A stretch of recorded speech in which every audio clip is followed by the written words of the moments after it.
Kisah pemuda kaya, anak bos besar, pemilik 73 perusahaan, yang menjadi cleaning service. Episode 253. Kaori yang diantar ayahnya ke bandara, kini telah bersiap akan naik pesawat. Setelah menunggu beberapa menit, Kaori dan temannya, tepat jam 7 malam itu, akhirnya pun berangkat. Sebelum itu Kenshin telah mendapat kabar tentang Kaori yang datang ke sini. Dikarenakan dirinya yang sedang dirawat, Kenshin itu bicara pada orang yang menjaganya, agar nanti menjemput Kaori dan temannya, yang saat ini dalam perjalanan. Dan pesan itu pun dilaksanakan. Kaori nanti ditunggu di bandara. Waktu pun berjalan. Si Rena, yang sebelumnya mendapat kabar tentang perusahaannya harus diaktifkan. Si Rena pun sedari kini, ia menelpon teman-temannya, untuk mengajaknya bekerja lagi. Dan malam itu, ia banyak bicara, banyak pula menjelaskan, termasuk orang tuanya sendiri, yang ingin mengetahui tentang apa yang terjadi. Hingga si Rena ditanya oleh ayahnya sendiri, "Loh Rena, kenapa kok bisa mendadak gini? Emangnya siapa yang menyuruh kamu? Kok kamu bisa percaya kayak gini? Apa kamu menyadari, nggak mudah membangun perusahaan dengan cepat? Apalagi semua peralatan kantor kamu belum siap, dan juga butuh biaya yang amat besar." Si Rena pun menjawab, "Itu Pak, ini dari ayahnya Kenshin, yang barusan menelpon. Katanya semua sudah direncanakan." Rena pun udah bilang tadi. Tapi beliau menjawab, "Udah mengerti semua masalahnya. Bahkan ya kita nggak diperkenankan mengeluarkan biaya." Mamanya pun lantas berkata, "Tapi ini semua apa nggak ada tujuannya? Apa ini entar nggak dianggap hutang? Masa bapak itu membantu kamu tanpa ada imbal hasil?" Si Rena pun menjawab lagi, "Ini mah katanya entar ada proyek besar. Putranya itu sekarang ada di London. Lagi ada meeting di sana. Entar dia yang ngabarin ke perusahaan Rena tentang pekerjaan itu." Mamanya lalu bilang, "Bukannya anaknya itu, yang dulu kerja cleaning service, yang katanya menabrak mobilmu?" Si Rena menyahut, "Iya benar Ma." Mamanya bertanya lagi, "Apa dia sudah menikah Rena?" Si Rena menjawab, "Kayaknya belum Ma." Mamanya pun berkata lagi, "Kalau menurut perasaan Mama, jangan-jangan dia itu nanti." Mamanya tiba-tiba berhenti bicara, lalu bertanya tentang hal lain. "Oh ya, hubunganmu sama Yudis gimana? Mama dan ayahmu ini kan pernah bertemu orang tuanya, membicarakan tentang kalian. Mama khawatir akhir-akhir ini kamu rada lain. Kok gak pernah terlihat lagi jalan bareng sama Yudis?" "Yudis itu baik loh Rena. Dulu aja biaya rumah sakit, sampai semua karyawanmu yang lagi rawat inap itu, dia yang bayarin." "Berapa duit itu?" Si Rena pun menyahut, "Ya masih biasa aja Ma. Nggak ada yang lain dengan Rena. Lagian biaya rumah sakit itu, kayaknya bukan dia Ma yang menanggungnya, tapi seseorang, yang tak mau disebut namanya." Mamanya pun berkata, "Kamu aneh-aneh aja Rena. Tapi yang jelas entar jangan bikin malu ayah dan mamamu ya. Kan orang tuanya Yudis itu juga orang kaya, pengusaha pula." Si Rena menyahut, dengan mengiyakan. Ia pun masih penasaran, kira-kira apa tadi ya yang dipikir mamanya itu. Namun tak jadi dikatakan. Dan waktu pun berjalan. Setelah beberapa jam, Kaori akhirnya kini tiba di tempat tujuan, The England Country, The London City. Kaori pun nampak turun dari pesawat.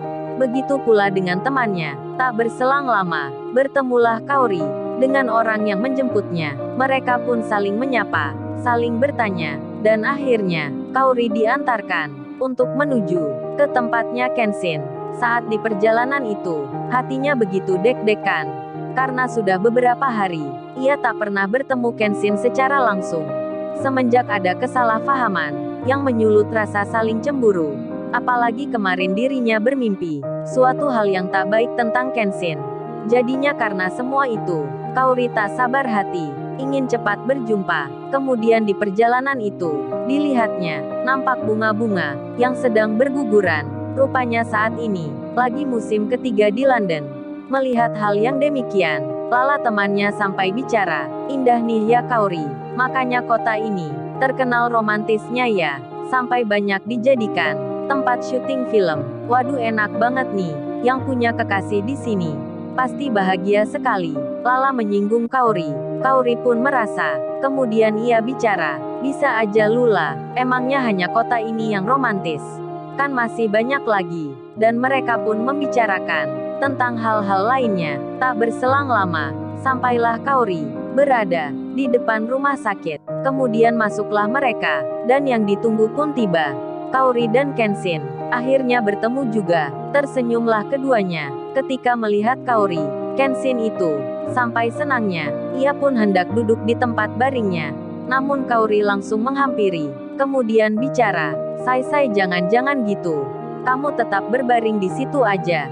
Namun Kenshin berkeinginan untuk duduk. Kemudian ia berkata, "Apa kamu udah makan Kaori? Habis ini kamu istirahat aja ya. Kan kamu dari perjalanan jauh." Kenshin lalu memberi tanda pada pegawai yang baru menjemput Kaori itu. Pegawai yang dimaksud itu pun mengerti. Kemudian ia pun bicara, "Oh ya Mbak Kaori, untuk hotelnya sudah kami pesankan. Letaknya tak jauh dari sini. Nanti Mbak Kaori dan temannya ini bisa langsung istirahat." Kaori pun menjawab, "Iya Pak, terima kasih. Tapi saya masih ingin di sini." Lalu Kenshin bilang, "Kamu istirahat aja dulu Kaori. Kasihan Mbak Lala ini pasti capek. Hotelnya nggak jauh kok dari sini."